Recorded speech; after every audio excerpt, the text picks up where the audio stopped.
What's good? What's good? A YouTube member, Jonathan Pardid, commented on one of my older videos titled I Regret Wearing Lifters. Just a really short clip of me squatting with bad form and wearing what are known as Olympic lifting shoes or lifters. I don't have a pair anymore. I gave mine away, so I'm going to try and clip in a picture for you somewhere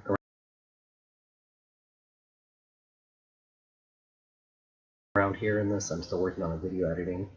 But anyways, uh, so I told them that I would just make a quick video talking about why I felt that way and kind of what my views are on the subject. I am speaking to you from the perspective of a licensed massage therapist and a competitive powerlifter, though I have not competed in a long time. And I wasn't really that great when I did it. I just friggin' love it. It's a lot of fun. Some visual aids I wanted to share with you, or even some references for your own healing journey. Becoming a Supple Leopard by Dr. Kelly Starrett. This is the first edition. There's a second edition. It's got like a more blue purple cover. Anyways, this is a phenomenal tool in teaching you how you can address some of your own range of motion issues, postural issues. It goes really, it does a great job at explaining the complex biomechanical concepts in a very palatable manner. And then also Anatomy Trains by Thomas Myers. This book is all about the fascia, and he has worked really hard to pioneer the skeletal muscular model that no longer looks at muscles as simple levers, but as a unit within a system. And if you have an issue at one place in the system, that can affect the entire system as a whole. I had actually previously done some reading from a book by Buckminster Fuller. Bucky Fuller was an inspiration to Thomas Myers. If you want to Google tensegrity, that is a really cool model for how tensional integrity is transferred through systems. Things like suspension bridges are designed with that concept in mind. That being said, why I regret wearing the lifters. I did a lot of lifting with ego and out of anger and sort of that gotta do it right. And in doing so, you're always looking for the next edge, the next level to go to. And if you have range of motion restrictions, that can be the most humbling setback or hold up. It's really frustrating to think, my hip, I can't get to depth in my squat, and so you look for ways to aid you in that.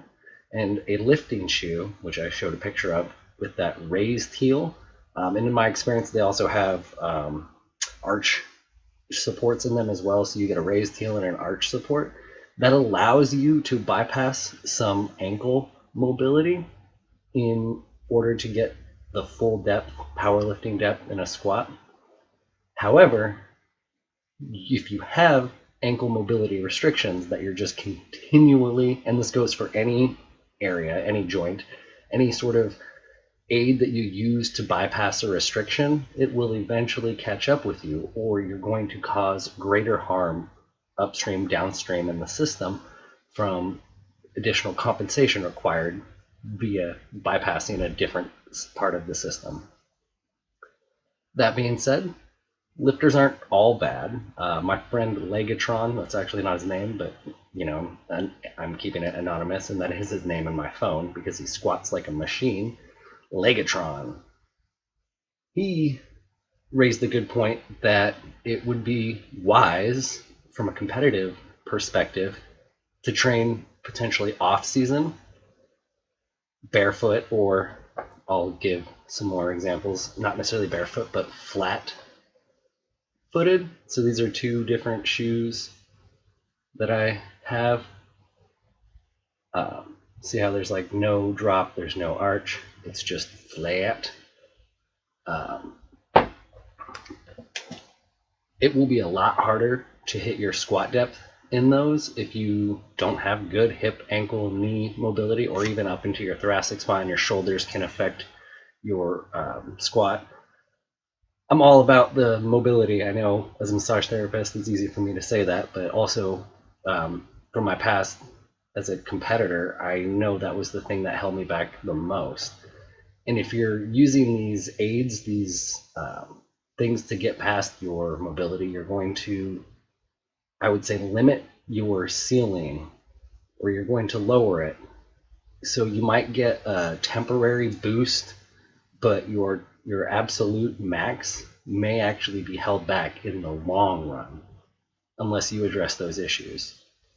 So maybe you taper in to where you only use the lifters for the last 8 weeks of a powerlifting prep cycle. I'm not saying don't use them at all. And then Olympic lifters, they're gonna do it, and they lift differently anyways, and it seems to work for them. There's also a large body of work out there that uh, some say it helps, some say it doesn't. A big part of the journey and part of the process is your own experiences, and identifying where you're at and kind of making the right decision for what tools and systems to implement at the time. I hope to someday again compete. Um, this virus situation is really putting a damper on plans, but then also, as you'll notice, the content on my channel I've recently made, it's been not exercise oriented. I feel like there are just more important things right now going on that I need to put my effort into. However, I fucking miss the gym. Ugh. Just the community within the powerlifting scene.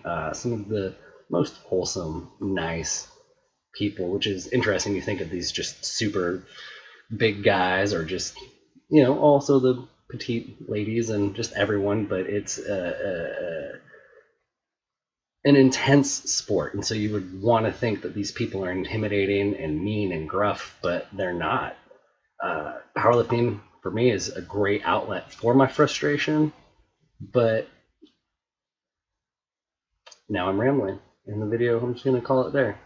So, moral of the story, lifters are not bad, but you maybe shouldn't rely on them. But also, live your life. Do you, boo?